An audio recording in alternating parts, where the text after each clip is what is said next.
Right now, I'm going to give you a clear formula on how to take a strong position in a relationship within just 2 to 3 weeks. Imagine you've just met a woman, and within that short time, she starts feeling drawn to you, wanting to be with you, planning a future together, and genuinely believing in it. Where did I get this strategy? I actually came up with it about 12 years ago. It all started when a friend of mine came to me with a story. He had just met a girl and gone out with her once. She was attractive, clever, a bit sly, and smart. Then he started diving into the details with me. What do you think this means? Was it right when I said that? Why do you think she said this? I could tell he was anxious. He desperately wanted to do everything right so she would fall for him. No doubts, no risks.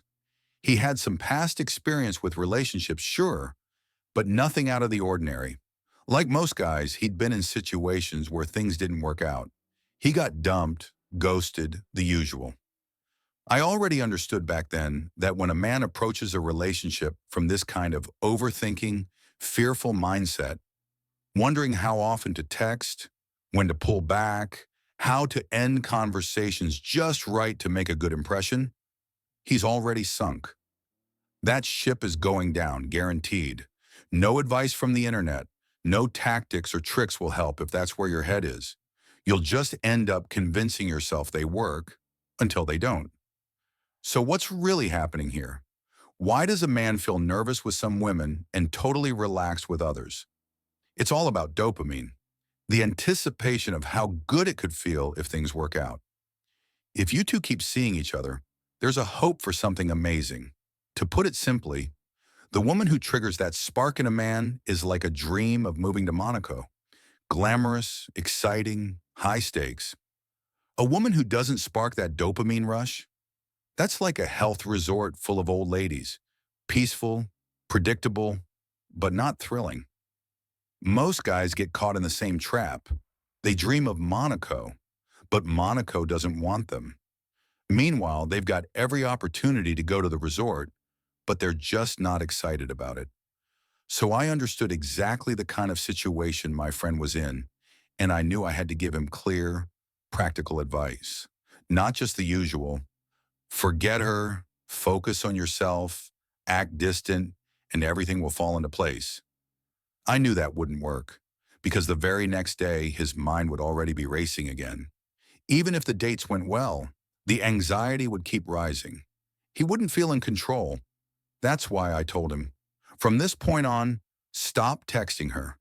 Don't call her just to talk. The only thing you do is set up dates. In between those dates, do your best not to think about her. Keep your mind busy. Distract yourself with anything else. Why? Because that imagined pleasure, the dopamine high, keeps building up in a man's head. He's driving, listening to music, picturing her, talking about her with friends. She's on his mind constantly. He checks WhatsApp, sees her online, thinks, should I message her? Then she doesn't respond in 30 seconds or a minute. More stress. She likes someone else's post. Stress. Cancels a date. More stress. It's awful, and it pushes you to seek emotional guarantees. You start craving proof that she loves you, and in doing so, you destroy the natural dynamic. At that point, what a man really enjoys is not even the woman herself, but the fantasy of being with her, the dream of Monaco. And that fantasy feels amazing, but ironically, it leads to a disappointing reality. So I gave my friend this advice. A week passed. I asked him, did she message you first? He said no. Okay. Another week went by. I asked again. He said, the dates are going well. Everything's fine. I noticed that she was starting to chase him more. Eventually, she began texting first, and then she told him, you're not texting me either, like she was trying to figure him out. Here's what I realized. When a man only sets up dates and doesn't flood a woman with attention, it throws her off. It's unfamiliar. Most women are used to two types of men. One who overwhelms them with attention and one who doesn't care at all. Neither is ideal. Sure, some women might get hooked on the guy who seems indifferent, but it doesn't feel good. It's not a healthy emotion. When I talk about emotional contrast and related concepts, I don't mean ignoring the woman or acting like you don't care. We'll dive into that more later. What I'm describing is a scenario where a woman meets a man who, during their dates, clearly enjoys her company. She sees he's happy to talk, spend time with her, and do things together. But at the same time, she can't quite figure him out. Why does he act the way he does? What is he thinking? Is he serious about her or not? That uncertainty starts playing in her mind. And here's what I realized from observing this kind of dynamic. Women who are emotionally low maintenance, those who aren't trying to take control of the relationship and who don't crave intense emotional stimulation, will gradually start showing genuine interest on their own. They're calm, balanced, and responsive. And in this situation, yes, you should absolutely reply when she writes to you. Don't initiate, but when she messages you, respond. Let her feel that you're there, that you're willing to talk, but you're not chasing. Eventually, she'll probably ask you why you never message first. And at that point, it's important to explain your mindset. Say something like, honestly, I find texting a bit excessive. I enjoy seeing you in person far more than exchanging messages. It just feels more real. Let her know it's not about ignoring her or playing games. You simply value face-to-face interaction more. Calm her worries. Reassure her. Now that's one possible outcome. The woman becomes more proactive, and suddenly you're in the stronger position. End of story. But sometimes, like in my friend's case, the woman isn't ready to give up the leadership role in the relationship. I saw it coming, and sure enough, it happened. It was November 17th, a date men in our culture typically get congratulated on. She didn't say a word, didn't reach out at all. He tried to brush it off. Maybe she just forgot, no big deal. She's not obligated, right? But they'd been dating for a while by then. I'm sure she congratulated the men in her close circle. Her silence wasn't random. It was intentional. She was testing him, silently expecting him to reach out. It was a subtle power move, part of a tug of war for control in the relationship. So he came to me again, but this time he was calmer. His previous shift in behavior had helped. He had started to emotionally detach, to focus on other things. He wasn't consumed by anxiety anymore. He'd taken back some control. At that point, I didn't try to convince him of anything. I just said, here's what I would do in your shoes. And I suggested that he send her a kind, respectful message. You know, I think it might be better for us to end our communication here. He chose to go ahead with it on his own terms. After a full day of silence, on the second day, around noon, she suddenly started calling, texting, begging to see him. Where are you? I need to talk to you. I'll come to you. Just tell me where. She was frantic. They met up.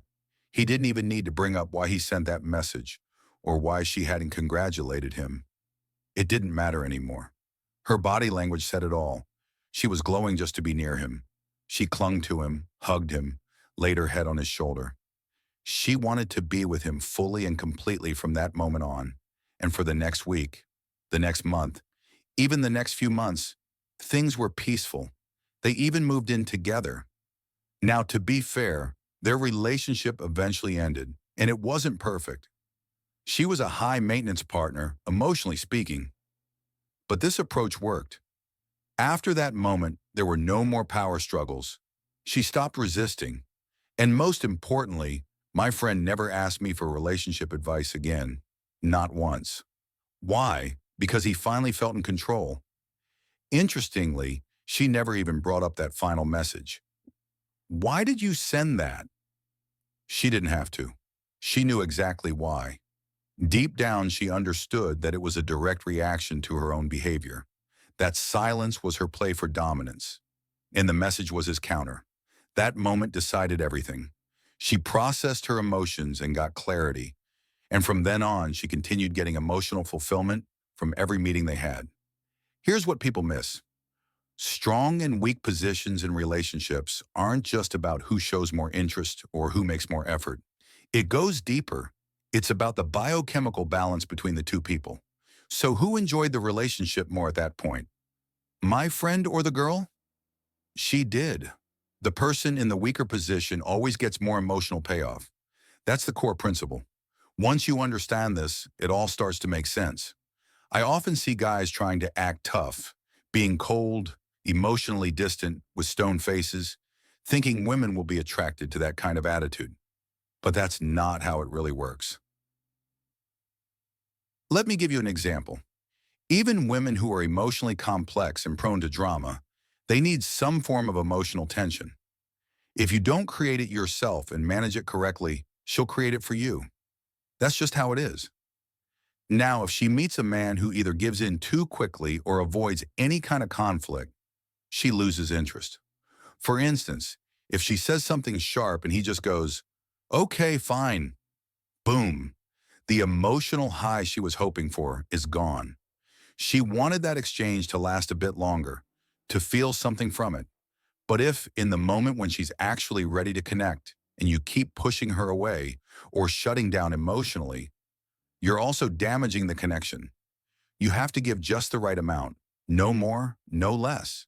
Only real-world experience can teach you how to find that balance. The key is she needs to genuinely enjoy the experience.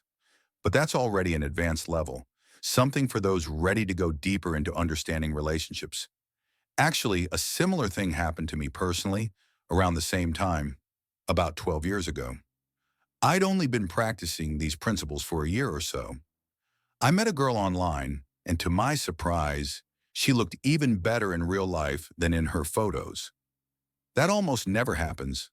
I was pleasantly shocked, but by our third date, I suddenly realized I was losing control. The memory is a little blurry now, but I remember the feeling. I wanted more certainty, more reassurance. I needed proof that I mattered to her, that she really wanted me. Even though I knew this craving came from insecurity, I couldn't stop it. Why do we do this? Because emotional neediness starts to take over. You want to see her more often. You want confirmation that you're important to her. You're emotionally hungry, and you're trying to feed that hunger through her. But the more you chase, the worse it gets. At some point, I caught myself and said, I have to let it all go. I need to lose this. I made a conscious decision to mentally detach from the dopamine hit. I told myself, this connection probably won't last. It likely doesn't have a future. And I found real logical reasons why that might be true. I didn't lie to myself. I made an honest case and believed it. After that, we had another date, then a second one, and I started to feel more balance, but I still didn't feel fully in control. I wasn't chasing some magical method. I knew I had to manage my internal state. Then a couple more dates in, I finally got a reason to create distance, a small conflict. Nothing dramatic, but enough to shift the energy. I didn't create it on purpose, but I recognized the opportunity. We made up after that, of course, and from then on, things became easier. I felt more grounded, and no serious problems followed. I had finally cracked the code. Now you might be thinking, wait, aren't you always saying to stay away from women with emotional baggage? Yes, I usually do say that, but here I'm not just sharing my story, I'm showing you how to handle these situations properly. Here's why. Most men either already are, were, or will be involved with emotionally challenging women. Let's be honest. To learn what's healthy and what's not, you have to go through the experience. You can't just skip the hard part and expect to understand everything. I was only able to fully move on to healthy, high-quality relationships, free of romantic illusions, after I'd gone through these patterns so many times that they became obvious and predictable. At some point, no woman could surprise me anymore. That's when I finally let go of the fantasy. But if a man still views women as mysterious, exceptional, unpredictable beings, if he still thinks she's different, she's special, then I doubt he'll be able to truly appreciate a kind, emotionally balanced partner. or improve himself in any meaningful way when it comes to relationships. So I hope this video helped. Don't do anything extra or dramatic. What I've described here is a safe, proven strategy. If you're just starting to take control of your relationship life, begin here. Thanks so much for watching.